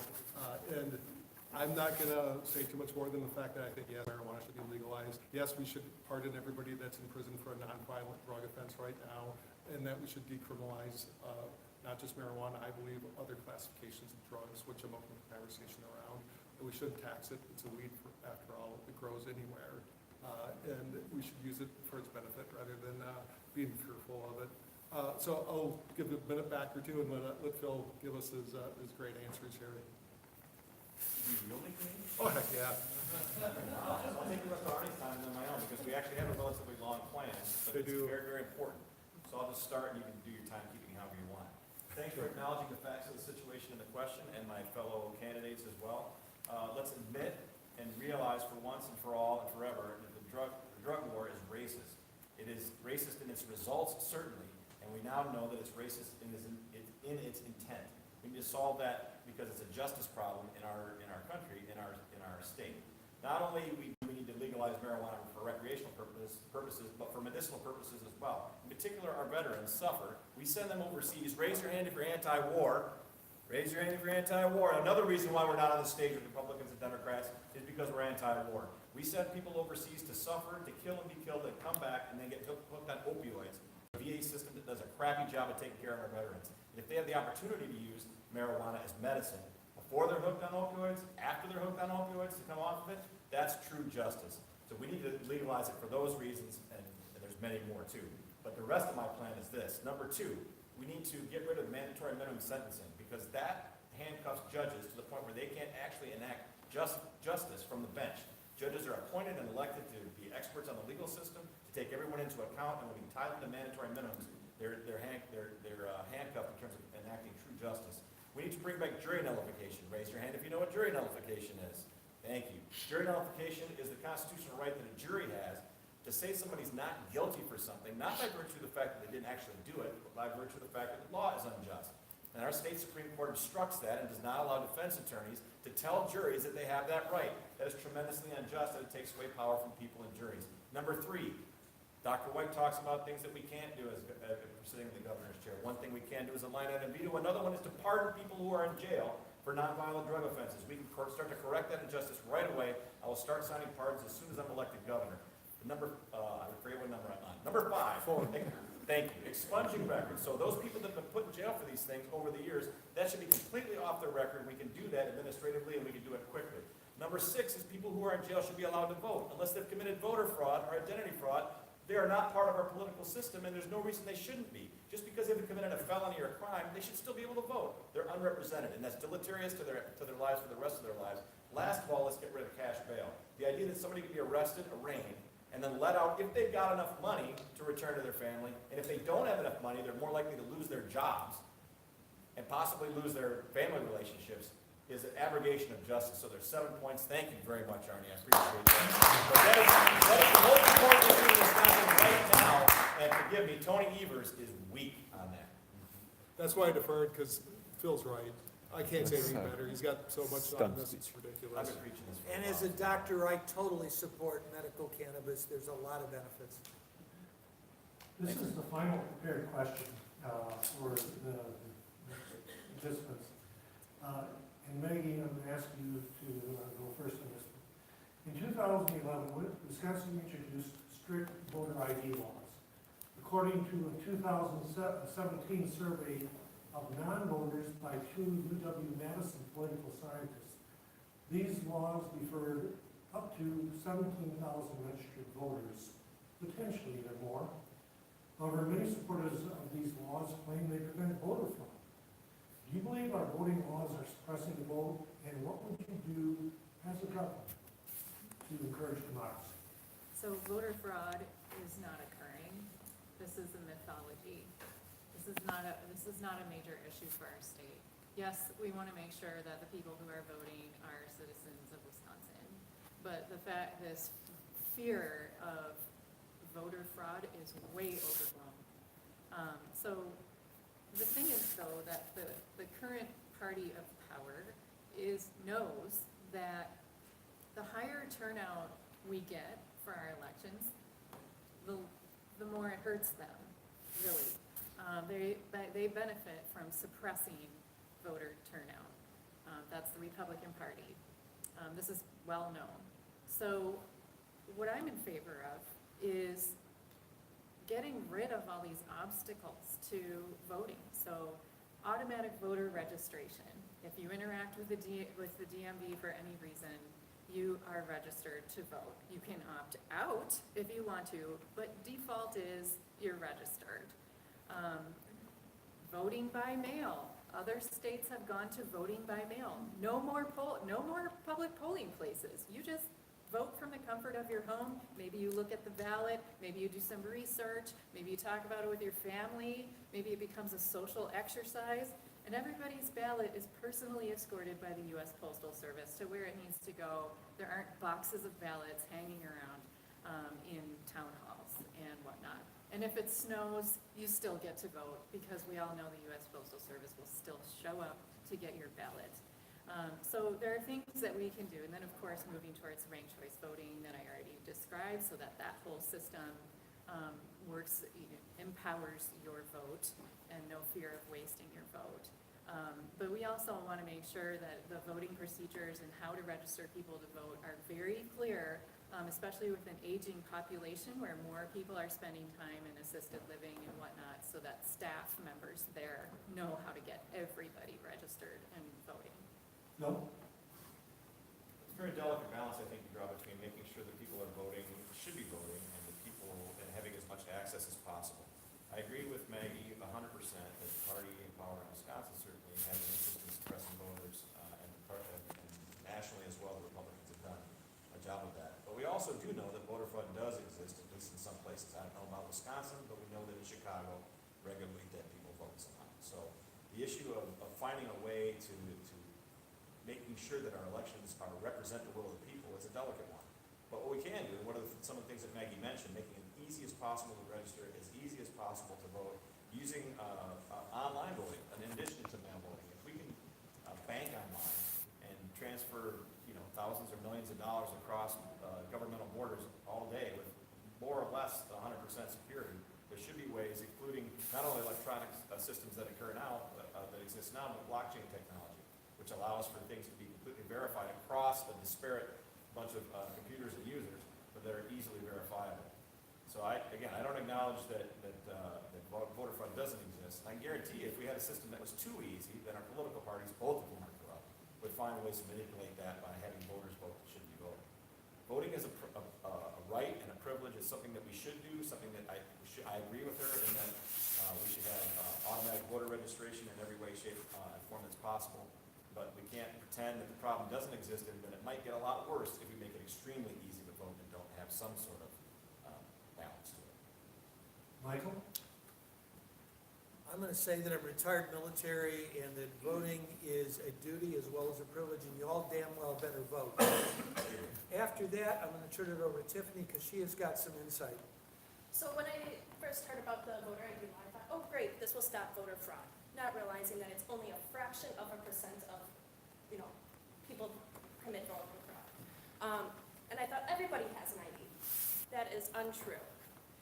So I got a job. I am currently a human resource staffing professional, and part of my job is doing I-9s, making sure people are eligible to work in the U.S. legally, and they need to provide a photo ID to do that. I cannot tell you how many people, probably within the first year of working there, I've had dozens and dozens of people who did not have an ID and had trouble getting an ID to get a job. So when we're adding that extra obstacle in for people to vote, they're not going to do it. So we need to get rid of that, considering it stops a fraction of a percent of people from committing voter fraud. The real issue is election integrity, making sure that our votes are counted and counted accurately. I was part of the recount in 2016 and was able to see the machines being connected cellularly to the internet. That should not be happening. I was also able to see how many votes from early votes and absentee ballots were not counted. The issue is not voter fraud. The issue is election integrity and making sure our votes are counted. I also agree with the fact that we should have an easier time registry. Everybody at the age of 18 should be registered to vote and have the option to opt out instead of having to go through the process of proving that they are citizens and residing in that state or city. We need to make it easier, and we also need to make sure our children or our high schoolers are educated on how to vote and what their civic duties are. The rumor that you're going to have chips implanted to vote is probably not true. Artie? Lots of good points, but really voter fraud barely ever happens. It's literally a handful of times, maybe less than 5. But yet that's the thing that's just no fear on, hey, your votes are getting counted, but fake people are voting. It doesn't really happen. The bigger issue is election integrity. Our voting machines are oftentimes all in jam.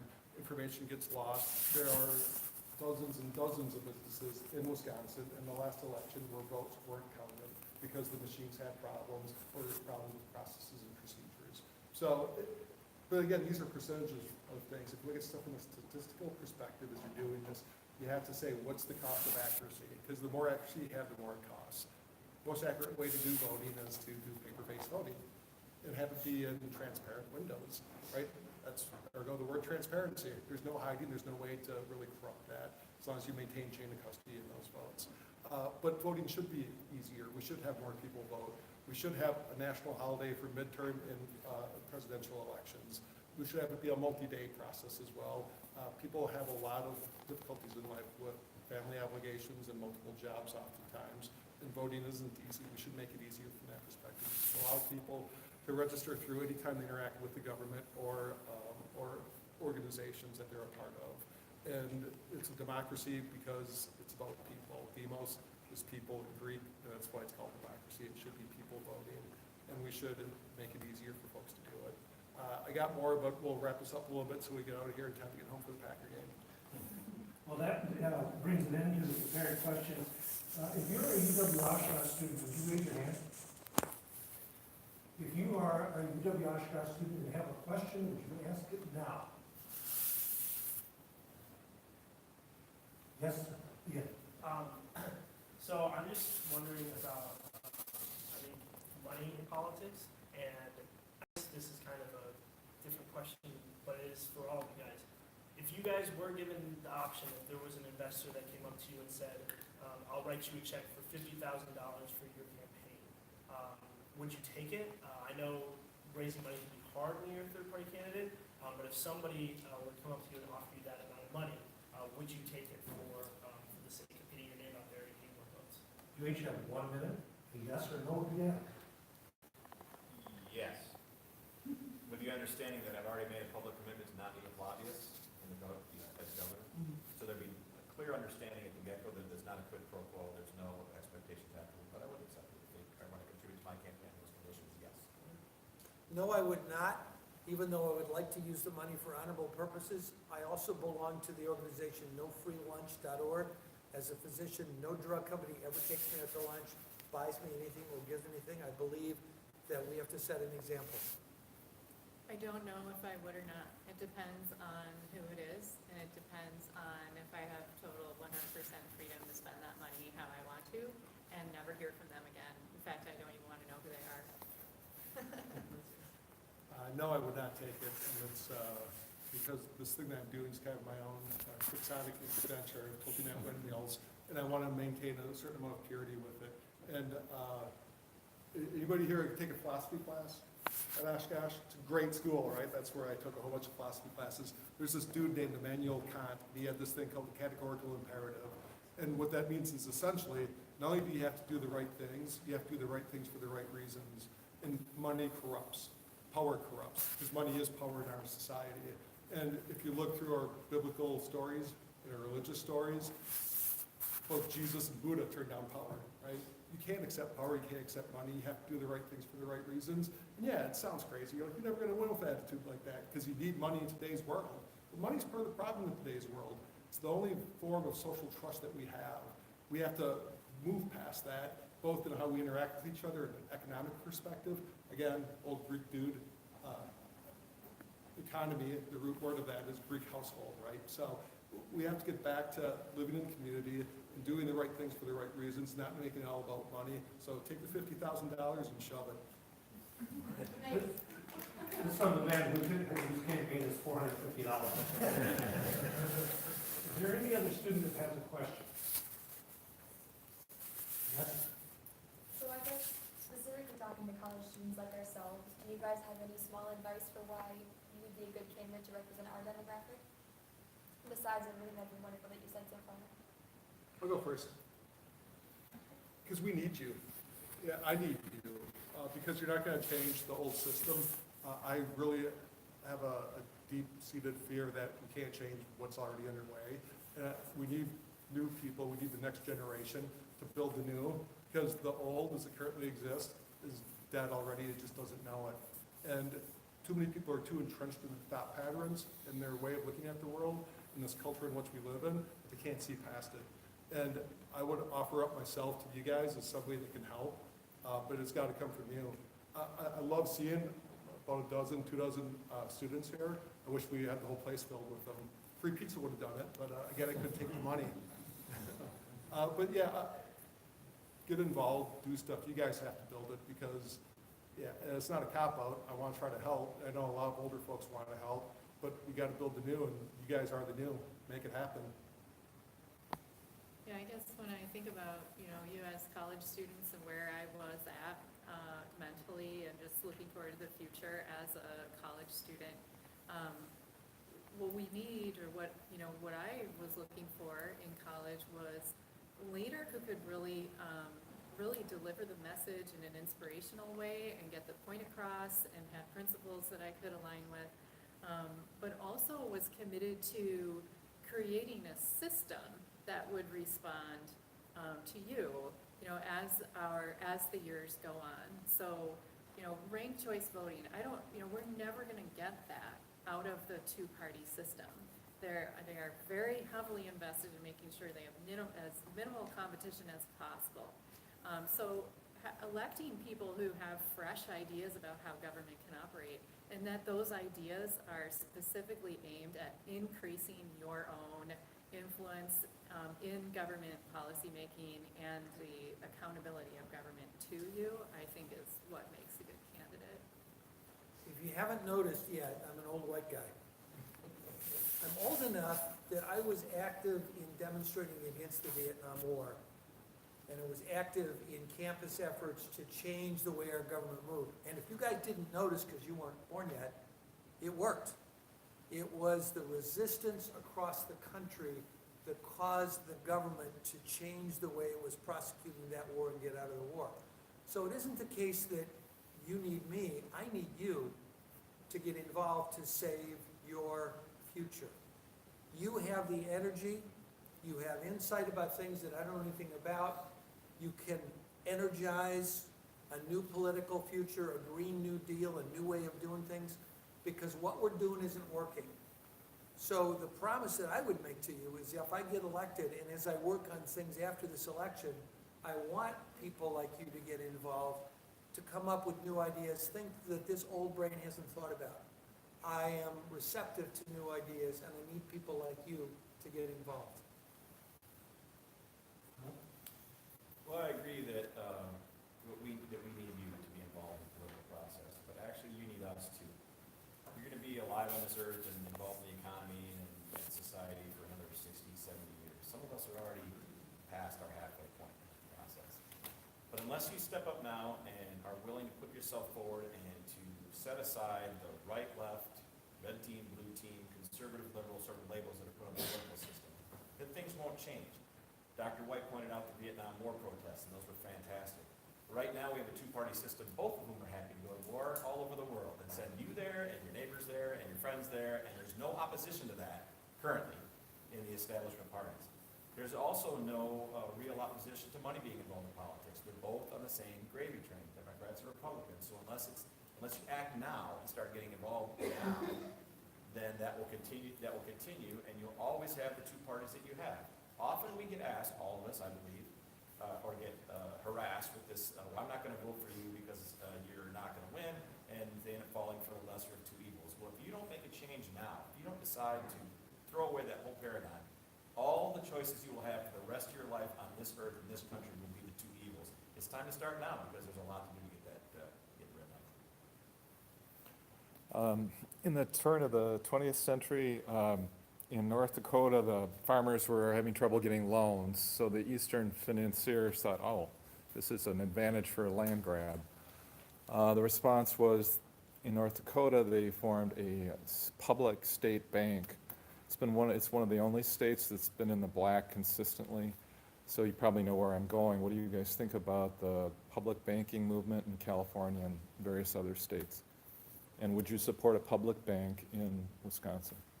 My answer is short, so I'll go first. I really don't know enough about the issue, but anything that helps isolate our state and the citizens and residents of our state from the fiasco that our Federal Reserve System is and the ups and downs and the inflation of the currency, I'm all for it.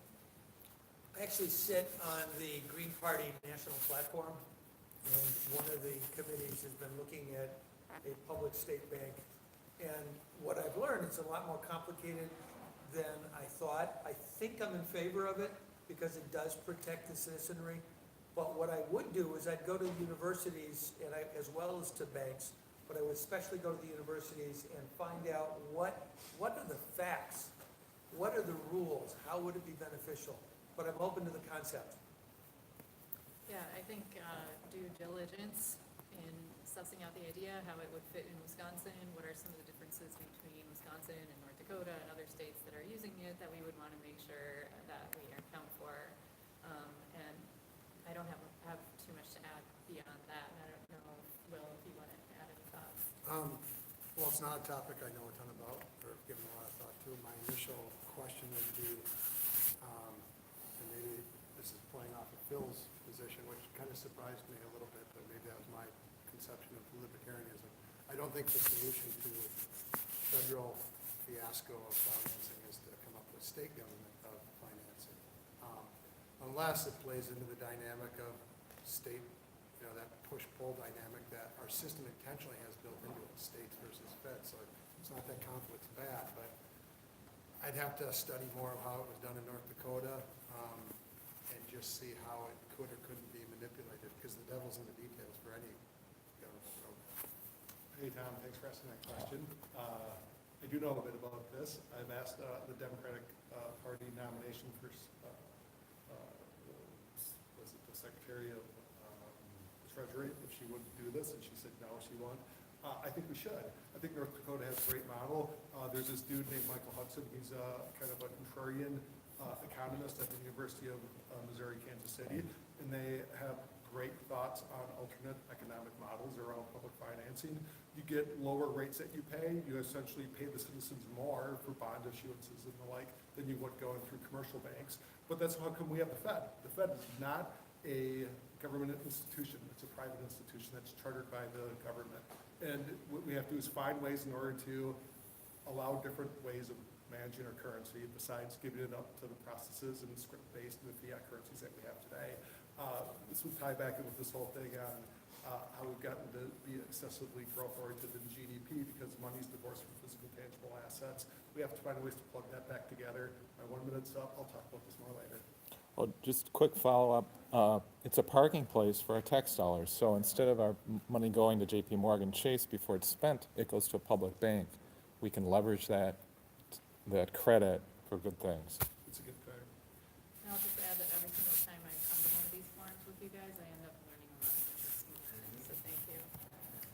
So I think that we probably should wrap up. I think there's a baseball game tonight. Is it a little serious?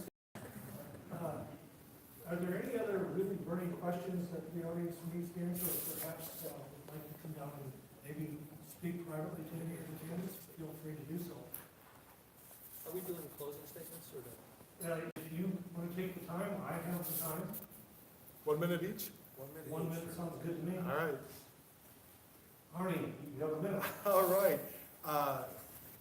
Yeah, I've done this a couple times before, and ultimately what we have to do here, people, is we have to make choices. And the choices are between about who you vote for, the choices what we do every day in our daily lives. And I like to say the choices is when you look in another person's eyes, what do you see? Do you see fear or do you see love? Because if you see fear, we lost. And our political system is built upon our biological behaviors to arouse negative emotions quickly. And it happens in many aspects of our lives. And we have to make conscious decisions and choices about what we see when we look at each other. We can't be fear-based. Fear-based, we've lost. We have to change our dynamic and look and find the love in each other when we are in community, and when we talk to people, and when we vote, and when we engage with the community around us. So if you don't do that, folks, it's game over. It's likely to be game over anyways. I'm not trying to be a pessimist, but hope is hard to find right now. And just make that choice, though. It's not about who you vote for. It's about what you see when you look at somebody else. Fear or love, make your choice. Is it all right for the lieutenants to speak as well? If you would like, A few your seconds choice. anyway. Don't let anybody tell you that your vote is a throwaway vote. I mean, if you're here at a third-party independent event, you maybe have a little bit of a contrarian thinker in you anyway.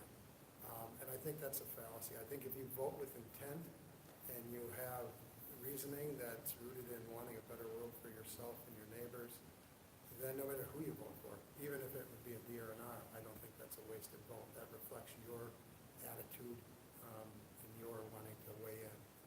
I invite you to vote for Dr. Turnbull and myself, not because of any one issue, but really the process. We want people at the table. We want lots of different voices when we tackle these big problems. We want conservative voices, liberal voices. That doesn't mean we're going to be neutral, and there's a little bit of everything, but some of those voices may have the solution for that particular time and place, and that process is worth supporting. If I were elected, oh, I'm sorry. If Michael were elected. We can get mine and I can No, get yours. that's too. fine. Yeah, I just want to say thank you for taking the time to brave this crappy weather and come here and listen to us. And if the reason you're here is because you're getting credit for a class, I think you deserve it. But it's really nice to be able to interact with you guys. And the thing is that we're in a really scary time in our country, and we have to be really brave. These are these defining moments of a people, and we're facing so many different challenges at the same time that this is the time to be bold. It's not in 10 years or 15 years or 20 years. The time actually is right now to be bold, to be really true to ourselves, and I promise you that you will not ever regret that. We may not win every battle, but there's a longer arc to history, and it bends toward justice. I believe that. So we just keep working, and when every little thing we do is from a place of honesty and power, then over time that accumulates to real change. Jill's sign said, "Don't vote for the lesser evil. Vote for the greater good." I would work for anybody at this table, because any one of them would be better than the leadership we currently have, both at the state and federal level. I would accept any one of these to work in my administration. All of us are united in certain things. We're about principle, we're about the planet, we're about protecting you, and I'm about protecting my children. That's why you should vote, that's why you should vote your values, that's why you don't worry about what somebody else thinks about your vote, because I agree with Maggie, it's time to be bold, it's time for change, it's time to find a new and better way to doing things. So 71% of the millennials are ready for a third party. The two-party system is not working for us.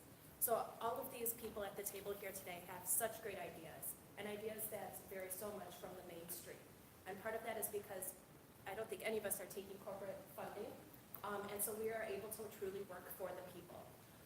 I encourage you to vote for Dr. Michael White and myself, for people, planet, and peace over profits. All right, well, I echo a lot of the things that have been said at this table tonight, and there's a reason that Tony Evers and Scott Walker aren't here, and there's a reason we're not on the stage with them at the Wisconsin Broadcasters Association debates, and that is because we talk about issues that are threatening to their corrupt way of life, the corrupt two-party system. So we are in agreement of all that. We're all anti-corruption, we're all anti-war. They don't want to talk about that either. We're against money in politics, we're against all of those things. There are some things that are different between us. You may have heard these things tonight. Our position relative to some of the other solutions you've heard from my venerable opponents here is we don't believe that government is a good solution in almost any case. And I think that's a very scientific base. I mean, Maggie's right to talk about we're all scientists. We need more scientific approach to government. I think the evidence shows, number one, that government does a bad job of almost everything it does because it's corrupt, because it's heavy-handed, because it tends to rise to the highest level, but also that government is best, those things we still need to do are best when they're done at a local level. And when more government takes place in city councils, in county boards, et cetera, then we can keep a better watch on it. Those things that need to get done, that we need to share in, are done collectively, cooperatively, and not done by overarching government that tends to be corrupt. I'll keep it short and sweet. Taxation is theft. Thank you.